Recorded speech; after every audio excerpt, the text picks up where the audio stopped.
के पालती मार के। त्राहिमाम। सेतु बंधन के सभी कार्य नल और नील के आज्ञानुसार होंगे।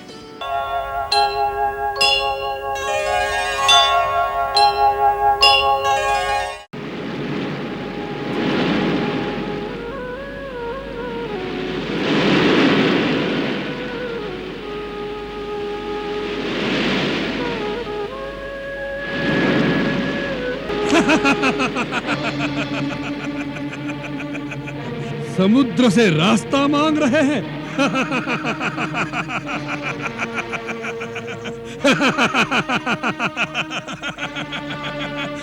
वाह, भिखारियों की भांति रहते रहते हर किसी से भीख मांगने की आदत पड़ गई है।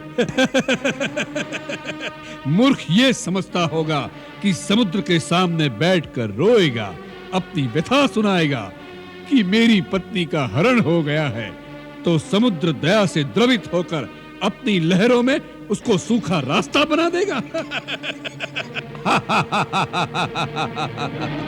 जिनके साथी विभीषण काका जैसे कायर हो, वो ऐसी ही मूर्खताएं करेंगे।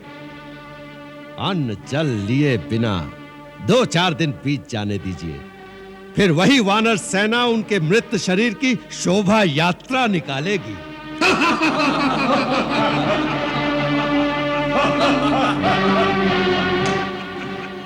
नहीं नहीं, ऐसी अशुभ बातें मत कहो। मैं नहीं कह रही पुत्री, मैं तो केवल तुम्हें राजमहल के समाचार सुना रही हूँ। वहां जो बातें हो रही हैं, मेरी एक सखी आकर बता जाती है। उसे तुमसे बड़ी सहानुभूति है, परंतु महाराज के डर के कारण वो तुमसे मिल नहीं पाती। परंतु माँ, यदि ये बातें राजमहल में हो रही थी तो सच्ची होगी। तो क्या मेरे स्वामी निराश होकर समुद्र तट पर बैठे हैं? इस प्रकार समुद्र उनकी बातें क्यों सुनेगा? कहीं रावण की भांति संसार के और लोग भी उनका उपहास न करें माँ। नहीं नहीं पुत्री, ऐसी निराशा भरी बातें क्यों सोचती हो? विभीषण की पत्नी शर्मा भी कहती हैं कि श्री राम स्वयं भगवान का अवतार है। वो सर्वशक्तिमान है। वो चाहे तो इच्छा मात्र से सब कुछ कर सकते हैं। वो नर के रूप में आज जो कुछ कर रहे हैं, वो सारी कार्य संसार में आदर्श स्थापित करने के लिए कर रहे हैं। तुम उनकी शक्तियों पर भरोसा रखो पुत्री।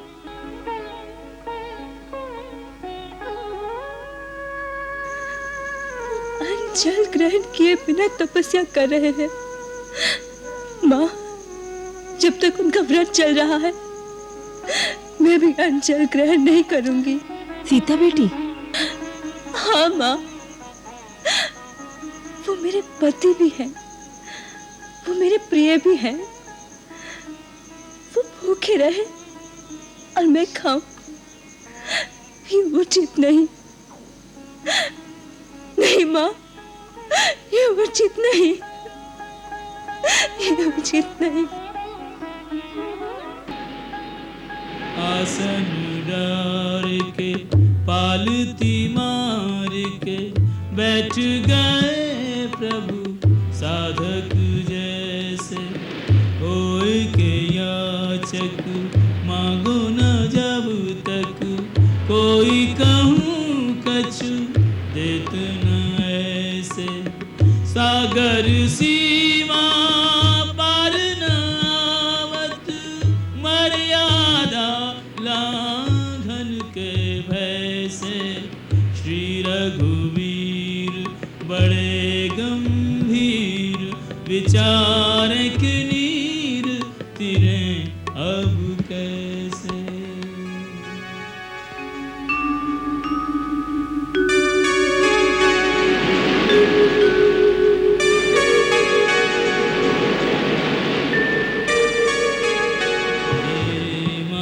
सागर हे रत्नाकर, आपसे आज है काज हमारा। यत्नों के कारण आपके सन्मुख हाथ पसारो। पंख नहीं कोई पंथ नहीं, अब सैन्य सहित हमें पार उतारो।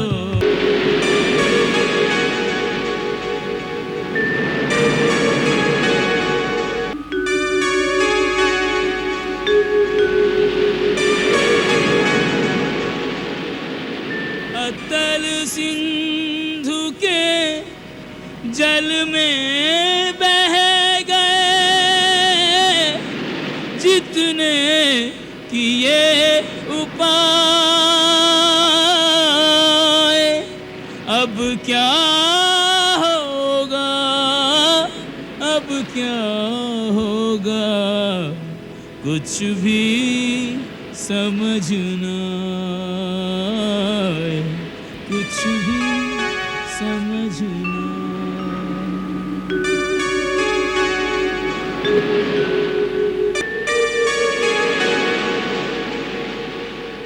प्रभु को पूर्वाभिमुख होकर महासागर की उपासना में तल्लीन हुए 2 दिन व्यतीत हो गए।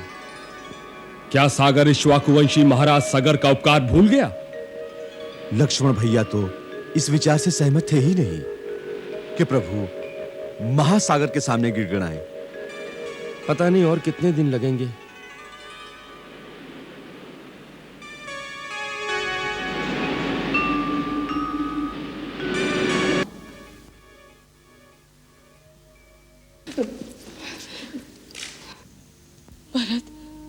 भरत मेरे राम किसी संकट में है।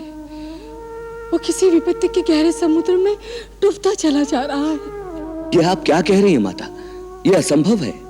नहीं, मैंने इस रात को एक स्वप्न में राम को एक अथाह सागर के मध्य में अकेले बैठे देखा है। साथ में सीता नहीं दिखाई दी। वो अकेला है, भूखा है, प्यासा है और धीरे धीरे समुद्र की लहरें उसे डुबोती चली जा रही है। भरत अपने भाई का पता लगा ले। वो अवश्य किसी संकट में है। उसे सहायता की आवश्यकता होगी। भरत धीरज रखिए माता, धीरज रखिए। भैया पे कोई विपत्ति आ ही नहीं सकती। अब उनके आने में थोड़े ही दिन रह गए ना, इसलिए भावनावश आपका मन भ्रमित हो गया है। अन्यथा उनकी शक्ति के आगे ये संसार तो क्या, तीनों लोकों में कोई ठहर ही नहीं सकता। देखिए, उनकी चरण पादुका पे रखे हुए फूलों में कोई मुरझायापन नहीं है। सब जैसे प्रसन्नता से आह्लादित है। शास्त्र के अनुसार ये शुभ शकुन का सूचक है। नहीं, शास्त्र लिखे शकुन और शकुन का ज्ञान झूठ हो सकता है, परंतु माँ के हृदय की सूचना कभी झूठ नहीं हो सकती। मुझे माँ ले चल। माता, समुद्र मैंने देखा नहीं, सुना है बहुत दूर है। बहुत दूर है, बहुत दूर, यहाँ से बहुत दूर पुत्र किसी संकट में है और माँ अयोध्या की राजमहल की सुख भोग रही है। पुत्र यदि मेरे पंख होते तो उड़कर मैं तेरे पास चली आती, परंतु क्या करूं? तू जहाँ भी है, जिस अवस्था में है, मेरा आशीर्वाद है। भगवान पुंडरीकाक्ष तेरी सहायता करे। तेरी विजय हो, तेरी विजय हो।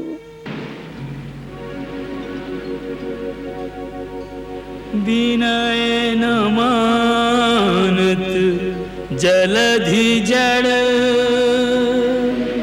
गए 3 दिन बीती, बोले राम सकोप तब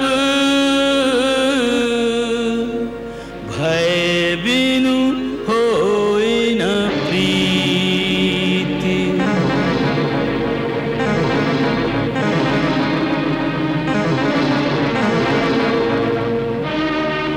हे महासागर, भूतकाल साक्षी है।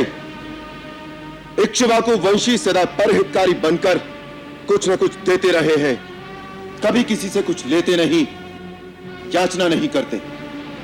रघुवंशी राम ने आज पहली बार अपने अधिकार से कुछ मांगा है, कुछ आशा रखकर तुम्हारी उपासना की है। 3 दिन से विधिवत पूजन करने के बाद भी उत्तर में तुम केवल अपने अहंकार का ही गर्जन करते रहे हो। मंदगति जलधि, तुम पर राम की प्रार्थना का कोई प्रभाव नहीं पड़ा। तुम राम की विनम्रता को उसकी असमर्थता जानकर जड़ बने हुए हो। संसार ने आज तक राम की कृपा देखी है, उसका कोप नहीं देखा। लक्ष्मण जी, तुम मेरा धनुष और सर्पों के समान भयंकर बाण ले आओ। आज संसार राम का क्रोध भी देखेगा। जो आज्ञा भैया।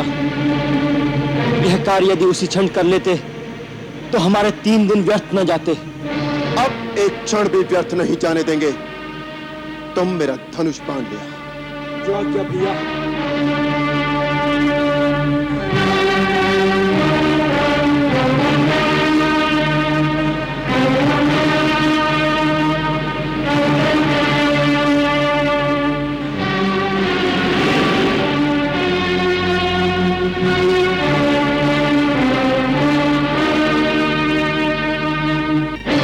जैसे मूर्ख के सामने विनय दिखाना और कुटिल के संग प्रीति करना व्यर्थ होता है, जिस प्रकार मोह ममता में फंसे हुए को ज्ञान का उपदेश देना और उस धरती में बीज बोना विफल होता है, उसी प्रकार तुम जैसे अहंकारी के सामने राम की विनय और पूजा का कोई मोल नहीं पड़ा।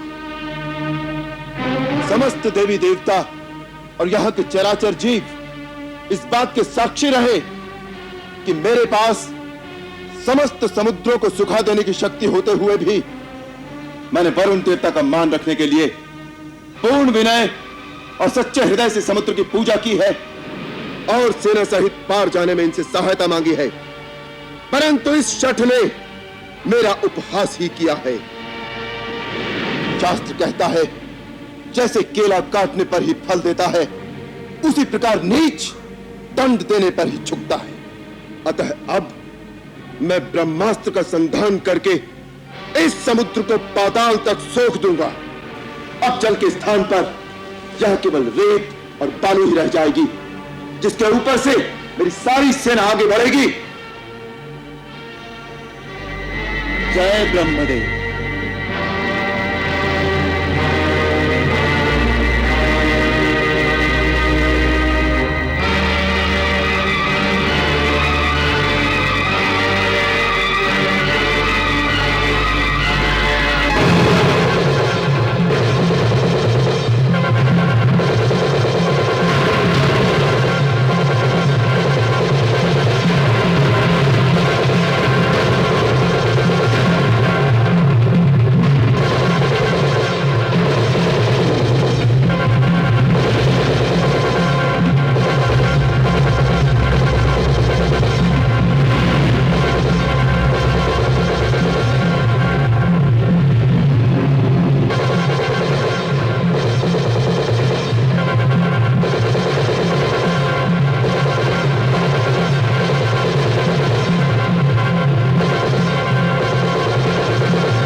क्षमा करो प्रभु, मेरे अवगुण क्षमा करो। आपकी पूजा और विनय के उत्तर में मैंने अपना स्थान छोड़कर आपको मार्ग नहीं दिया, इसमें अवश्य मेरा दोष है, परंतु ये दोष तो आप ही का दिया हुआ है।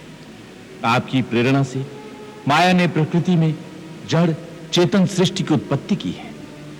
उसी ने जड़ और चेतन की भिन्न भिन्न मर्यादाओं को निर्धारित किया है।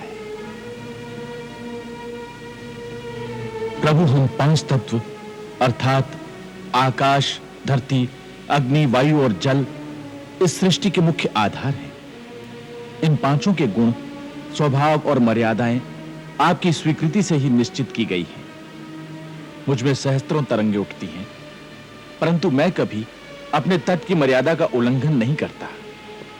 मेरा स्वभाव अक्षुब्ध है, परंतु आज आपके बाण ने मुझे क्षुब्ध कर दिया। जल यदि अपनी मर्यादा को भंग करेगा तो आपकी आज्ञा का उल्लंघन होगा। आप तो सर्वसमर्थ स्वामी हैं, आपको बाण चलाने की आवश्यकता भी नहीं। आपकी इच्छा मात्र से ही मैं सूख जाऊंगा और आपकी सेना मुझे पार कर जाएगी। परंतु भगवान, उससे मेरा मान और मेरी मर्यादा दोनों भंग हो जाएंगे। पांच तत्वों में से यदि एक का भी इस प्रकार गुण और स्वभाव बदलकर उसकी मर्यादा भंग कर दी जाएगी तो सृष्टि के संतुलन में विकार उत्पन्न हो जाएगा, जिससे इस धरती पर विस्फोट हो जाएगा। प्रभु, यदि आप प्रलय से पहले ही प्रलय लाना चाहते हैं तो आपको अधिकार है, अन्यथा इस ब्रह्मास्त्र से मेरी रक्षा कीजिए। स्वामी, मैं एक सेवक की भांति आपकी शरण में आया हूं। जैसा उचित समझें आज्ञा दें, मैं वही करूंगा। मेरी रक्षा करो अथवा दंड दो। हमें तुम्हारे वचनों से संतोष हुआ। हम तुम्हारी मर्यादा भंग नहीं करेंगे, परंतु हमें वो उपाय बताओ जिससे हमारी सेना भी उस पार उतर जाए और सागर की मर्यादा भी रहे। नाथ, इसका उपाय तो बहुत सहल है।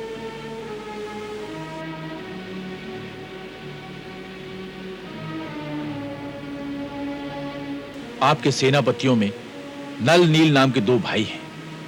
बाल्यकाल में वो बड़े शरारती बालक थे। वो ऋषियों का सामान उठाकर नदी में फेंक आते थे, जिससे दुखी होकर एक बार एक सिद्ध ऋषि ने उन्हें श्राप दिया कि वो अपने हाथ से जो कुछ भी सामान उठाकर पानी में फेंकेंगे वो कभी डूबेगा नहीं। आज वही श्राप आपके काम आएगा। नल विश्वकर्मा का औरस पुत्र है, इसे शिल्प कला भी आती है।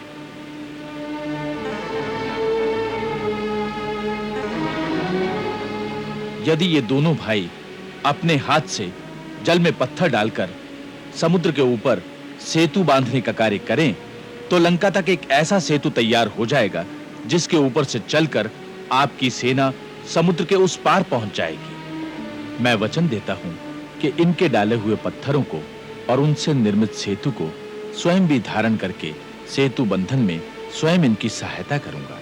इस प्रकार समुद्र को बांधने से तीनों लोकों में आपका सुयश गाया जाएगा। हे रत्नाकर, हे सागर, हम तुम पर बहुत प्रसन्न हैं। तुम्हारी उदारता से हम तुम्हारे प्रेम के ऋणी हो गए, परंतु हमारी एक और समस्या का समाधान करो। आज्ञा प्रभु।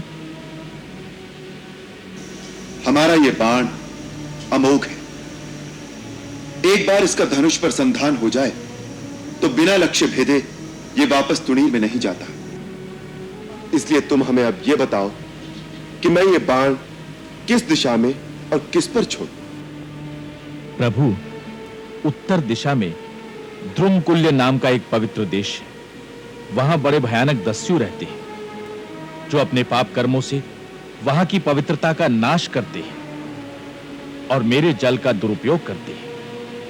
प्रभु, आप अपने बाण को उन्हीं पर सार्थक कीजिए। तथास्तु। इस बाण के प्रहार से वहां की धरती मरुभूमि हो जाएगी परंतु वहां पर अनेक सुगंधित औषधियां उत्पन्न होंगी जिनसे जीवों का कल्याण होगा।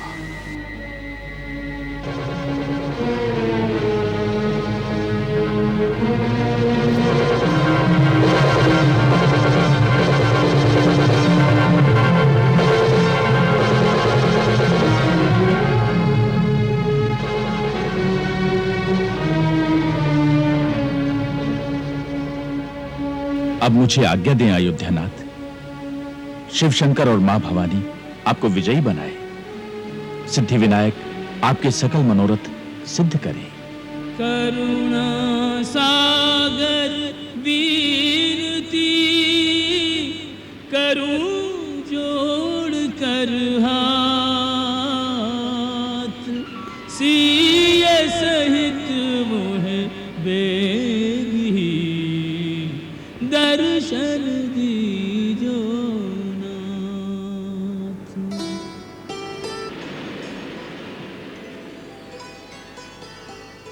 नल, नील,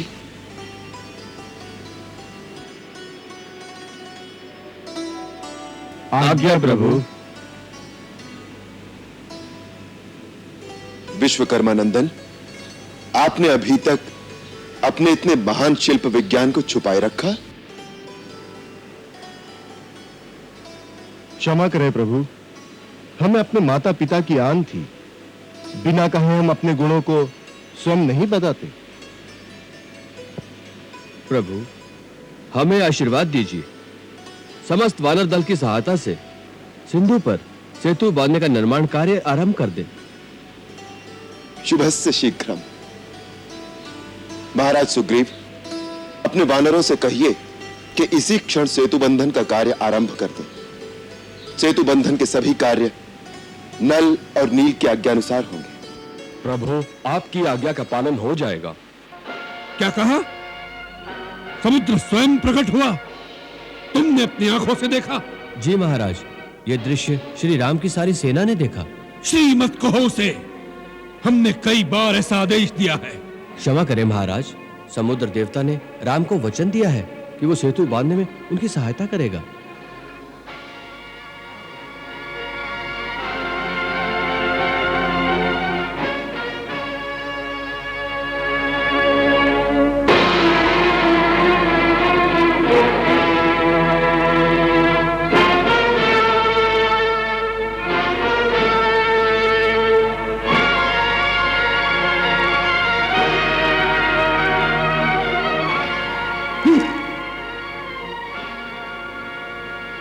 सच?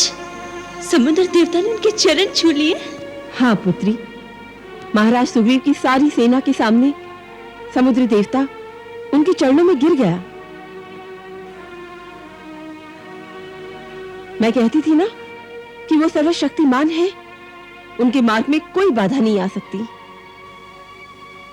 माँ, वो समुद्र लांघकर अब मेरे पास आ जाएंगे, फिर मुझे उनके दर्शन होंगे। हाँ पुत्री, अवश्य होंगे, परंतु कुछ समय लगेगा। रावण इतनी जल्दी अपनी हट छोड़ने वाला नहीं। युद्ध हुए बिना इस समस्या का समाधान नहीं होगा।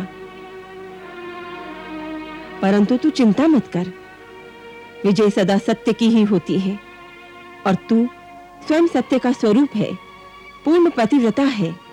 तुम्हारे पति की जीत अवश्य ही होगी। माँ, पुत्री, मेरे आराध्य देव भगवान शिव समस्त आपदाओं को हरने वाले हैं। उनकी असीम अनुकंपा से संसार के सकल दुष्कर कार्य सहल हो जाते हैं। मुझे प्रेरणा हुई है कि इस पवित्र स्थान पर जहां अथाह सागर को पार करने वाले एक महान सेतु के निर्माण का दुष्कर कार्य आरंभ हो रहा है, मैं अपने प्रभु के विग्रह की स्थापना करूं और अभिषेक करके उनकी पूजा करूं। आप लोग जब तक सेतु निर्माण के कार्य में व्यस्त रहेंगे, मैं उनकी पूजा करता रहूंगा। इसलिए महाराज सुग्रीव, आप अभी दूत भेजकर कुछ विद्वान ऋषियों और पुरोहितों को बुलवाने का प्रबंध करें, जो शास्त्रोक्त विधि से यहाँ शिवलिंग की स्थापना और उनकी विधिवत पूजा कराएं। जो आज्ञा प्रभु। ओम स्वस्ति न इंद्रो वृद्धश्रवाः स्वस्ति न पूषा विश्ववेदाः स्वस्ति नस्तारक्षो अरिष्टनेमिः स्वस्ति नो बृहस्पतिर्दधातु। कारज सिद्धि हेतु कपिदल अधिक उछाहसु लावत बांधन से पाथर वृक्ष बड़े बड़े। संकल्पः श्री सूर्यवंशावतंसः श्री सूर्यवंशावतंसः श्री दशरथात्मजो रामाहं श्री दशरथात्मजो रामाहं ममात्मनः श्रुतिस्मृति पुराणोक्त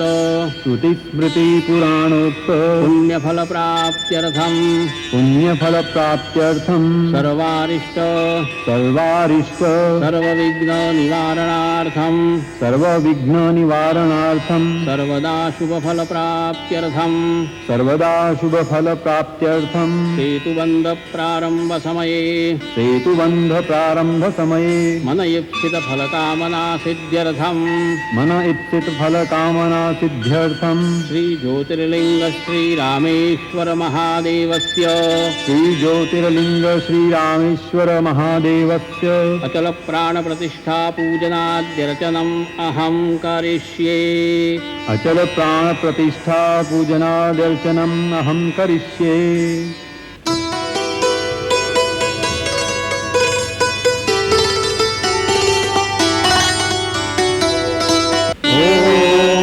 मानो ज्योतिर्जुषतामागच्छ बृहस्पतिर्यज्ञनिमन्तानो स्वरिष्ठं यज्ञध्वंसानिमन्दधातु विश्वे देवास इह मादयन्ताम् प्रतिष्ठा।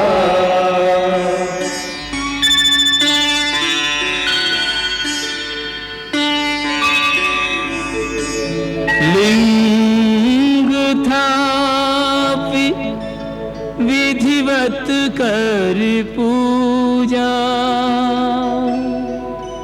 शिव समान प्रिय मोहिन दूजा।